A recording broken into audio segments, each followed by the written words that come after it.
Hello, this is Winston Cunningham. November 17th, 2025. And what I want to talk about today is that when you learn how to be alone, you will never be alone. One of my sons, I told this to many times. He hasn't heard it yet. So that just means he's not ready.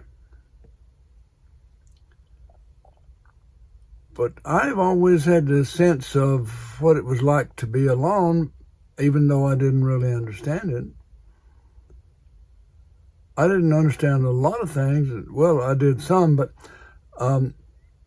when I got to the School of Metaphysics in 1986, I was 42 at the time. And I started putting together a lot of things that hadn't made sense before. And of course, the exercises that you're assigned at the School of Metaphysics involve concentration, listening, remembering, visualizing,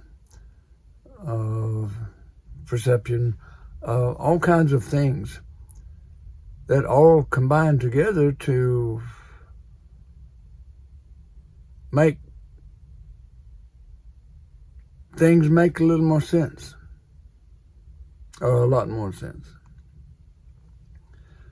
And learning how to be alone is that, in truth, we are all connected to everyone and everything.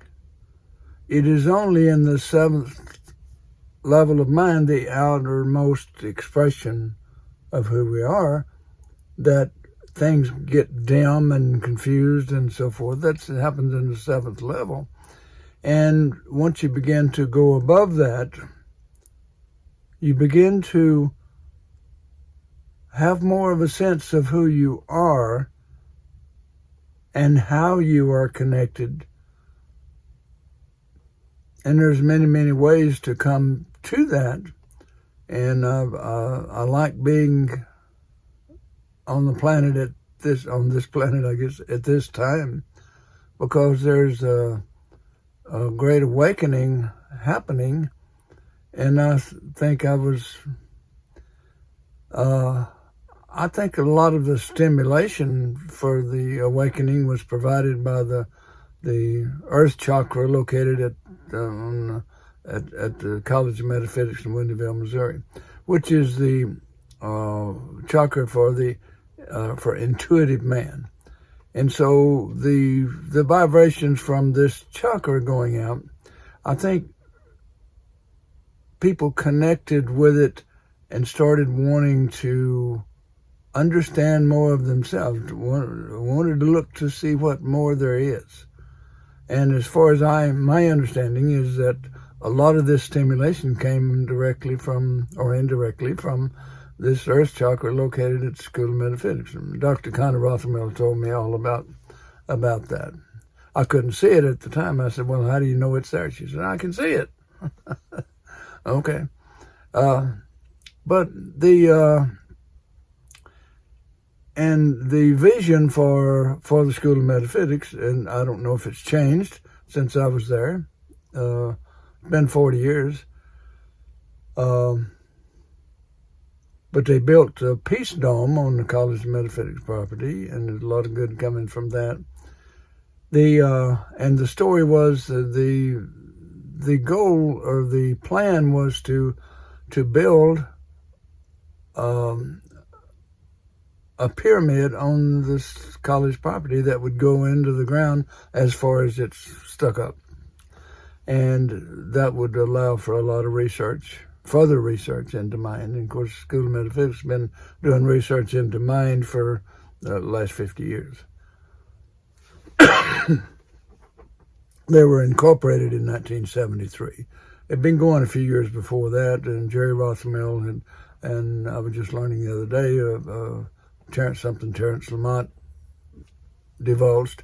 I hadn't heard this way before. I knew that before the School of Metaphysics started, that Jerry Rothmel lived in Springfield, Missouri, and he pretty much had a house full of people just about every night of the week wanting to know what he knew, because he had dug in deep. And early on, even in the late 60s, he developed the readings,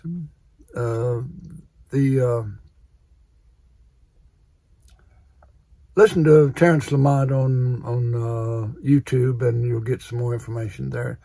But he this is in hindsight, he appreciated the Edgar Cayce readings. And in fact, when I first met Jerry, the first reading session I was able to witness was him as conductor, and I forget who the reader was, probably Barbara Condren at the time. And I asked him if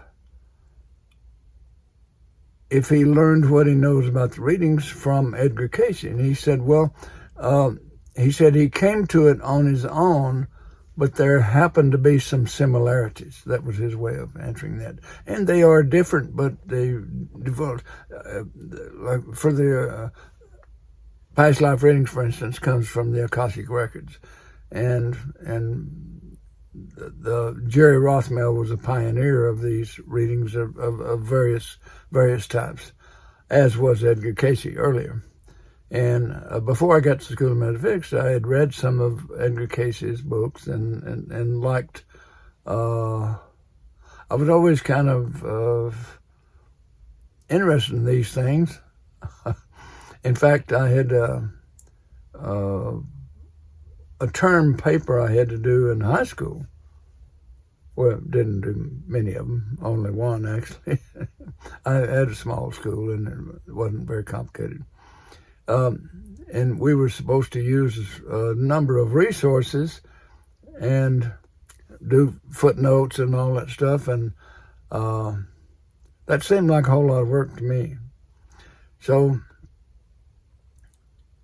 I got all of my, I found a book that had, I was able to do the whole report off of one book because it had the footnotes and the other books that I could use as references as if I had looked at them. So I got all of my paper out of this one book, footnotes and all. But it was the search for Bridie Murphy.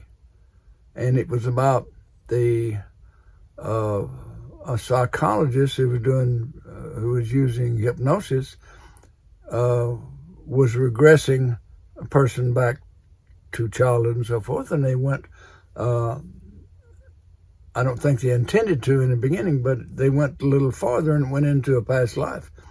And she was, this person was describing being Bridie Murphy in another country and in another time.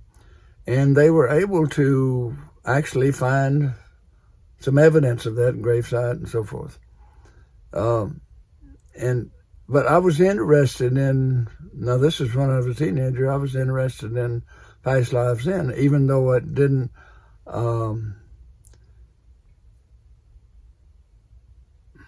I didn't recognize it at that time that it was part of a memory.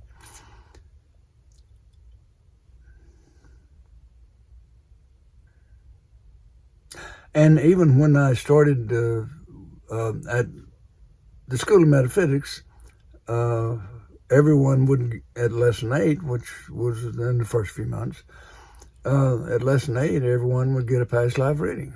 And I was thinking, well, I don't really care about that. I'll just play along. And I didn't really take it seriously until I heard my reading. When they got the readings back, they played, they were on cassette tape, and they played them in class. And when I heard mine, I said, well, I guess I'm going to have to pay some attention to this, because there's some things on this reading that I've never even spoke out loud to anybody. So there's no way they could have cheated, and so all of the misgivings I had about readings kind of began to fall away at that point, because I saw these people doing the reading sessions, and I didn't see any evidence of them making things up. So I began to take it seriously. And one of the things that, now I know I'm getting off a little bit off subject here, but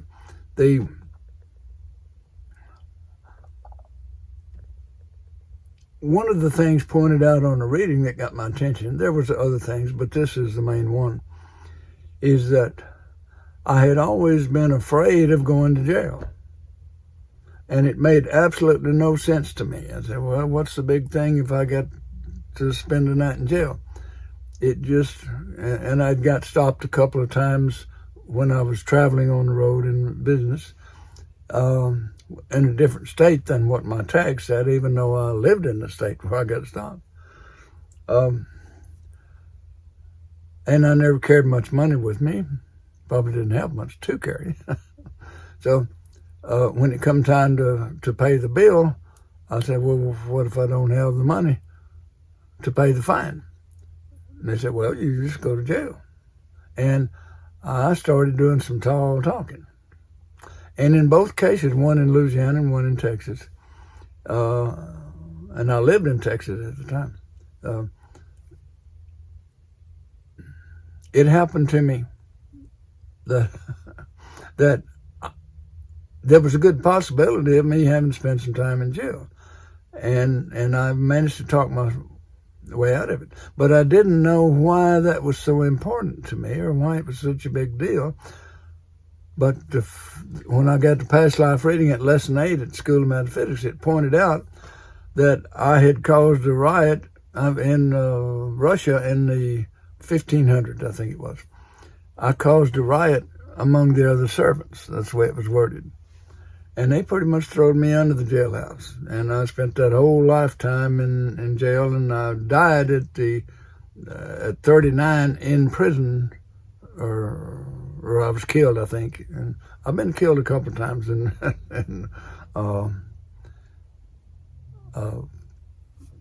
past lives. So these things they have a way of sticking, but I didn't know where it came from. But I've got a better idea now. So there's some interesting things that come through well, just look into it at the School of Metaphysics, and if you haven't got a reading for yourself yet, it is more than just interesting. In fact, curiosity is not enough of a reason to do the reading. You have to want to understand something about yourself. And my experience with the past life readings is that no matter what the lifetime, it will have something to do with what's going on with you now. And that's the way that's chosen. Even though the instructions are you will search for, or you will give a significant lifetime for this individual, however they word it. But anyway, that's, I got off subject and didn't mean to. First time for everything, you know. But my talk today is, I'm going to focus on, when you learn how to be alone, you will never be alone. And I knew that I was okay being alone. I didn't necessarily like it, of course, when I was a kid. But I did have this tendency to kind of want to be by myself at times. And it didn't seem to bother me, even though, going through the teen years and everything, I went through the thing of wanting to find acceptance among the other people, and I wondered why I was feeling so much different than the rest of them. And so I had a lot of questions there. But I did go through some of those ifs, ands, and buts. But at the present time, and what I encouraged my son to do, which he didn't do, is to, it was stated very clearly Jesus, who represents the knowing quality in each of us, told us a lot of things that if we just pay attention to them, we're going to get farther down the road or up the road or going within.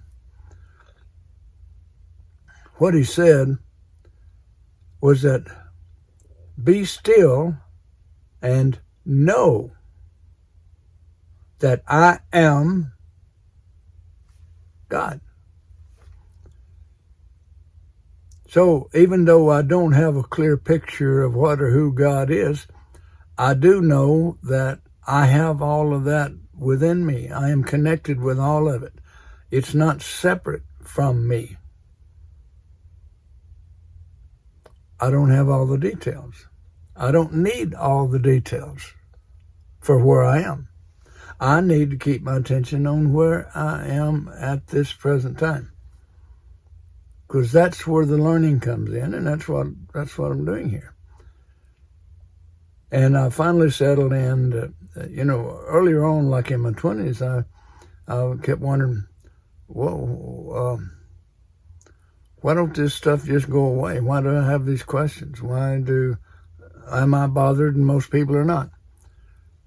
Well, I've gotten over that. And when I got to the School of Metaphysics at 42, because I wanted the truth, and just hearing about it, reading about it wasn't enough. I wanted to know how. I wanted to know why. I wanted to get into it. And the School of Metaphysics showed me how. And so that I already knew from an earlier experience how prayer worked, because that was a question. When I got out of high school, that was the major question in my mind. And you may want to listen to my talk on the question, because it is critical. So, but you can find that on this site as well, the question. But I found out how prayer worked because I insisted on knowing. It was not just a curiosity. It was, I'd grown up in church and I'd seen people praying all the time, heard people praying all the time. And that wasn't enough for me to know how and why it works. And I needed to know how and why. And so it took 5 years when I got out of high school. That was a major question. And it took 5 years. And I found it in the book called The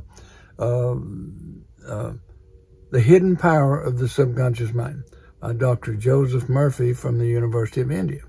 And he explained that everything happens through the subconscious mind. And now, after 40 years of experience with the subconscious mind, gaining greater connection with my own soul, I understand that. I know because of my experience with my own soul, it is my soul that answers my questions. A lot of people think God's talking to them. I think it's the soul talking to them, that they don't know what to call it. They just call it God. But I know what it feels like. I've got a lot of experience using my own soul, or working with my own soul. And it's working with the soul that strengthens the ability to go even deeper and maybe even get acquainted with the superconscious mind, which is heaven. Heaven is not some place you die and go to. It's a place within you that you become aware of.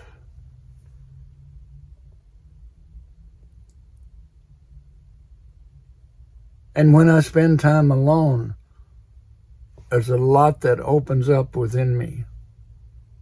As we speak, or as I speak, I'm hearing the sound of light. And that's another talk you can listen to if you like. I'll tell you how I came to that and what it sounds like. But I'm hearing it at this moment.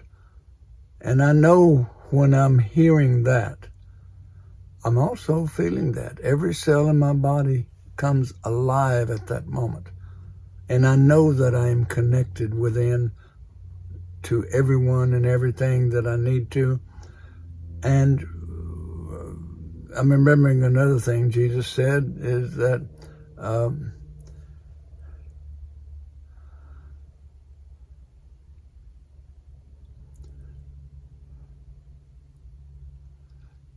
I forget, maybe I'm going to paraphrase here, but he gave clues as to how to identify yourself in relation to heaven, or to when he said the kingdom of heaven is like this, the kingdom of heaven is like that, and so forth. Listen to those things, because it will be a guide. Now, if you listen to my talk on the question, I tell you how I use my own soul to guide me.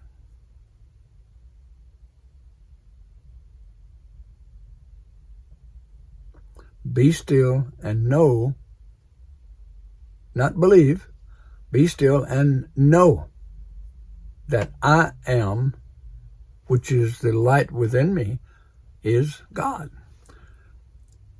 The light is the only begotten Son of God, and it is the living God. Now, what's more than that I need to understand, I'll come to when I need to know.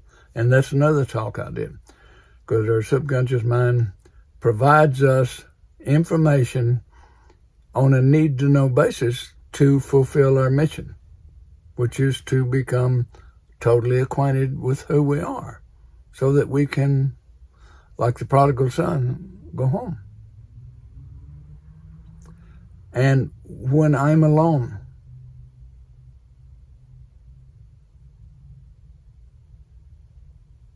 I can always be home.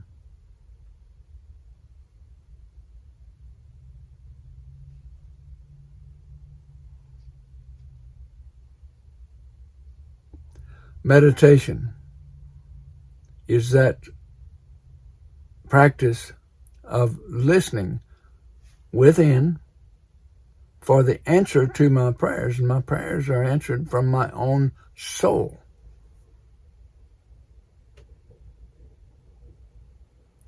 The last 40 years' experience proves that to me, not to you. That's your job.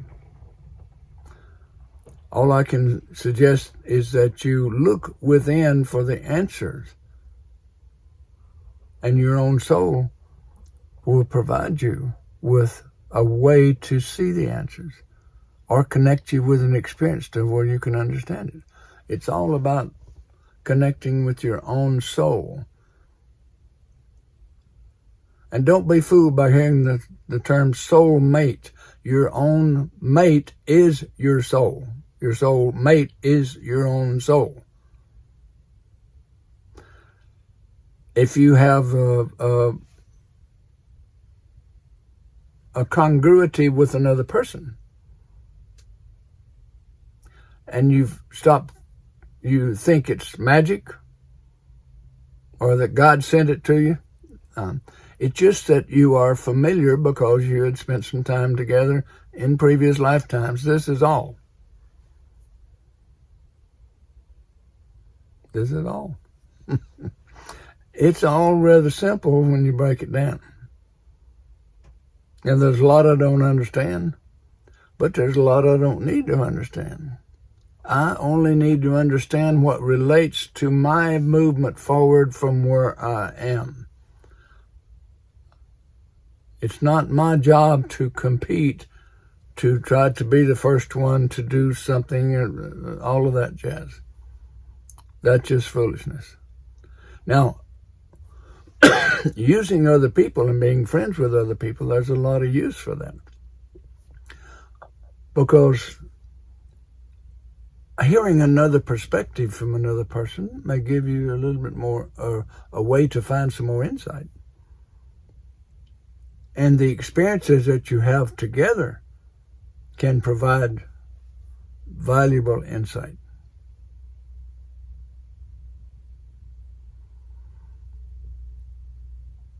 The key thing is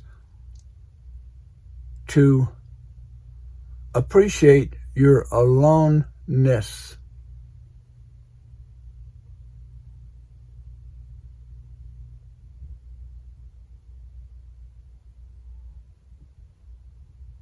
You are not alone. I'm Winston Cunningham. I've danced around all over the place, but the key thing is learn how to be alone, and you will never be alone. I'm Winston Cunningham. Thank you.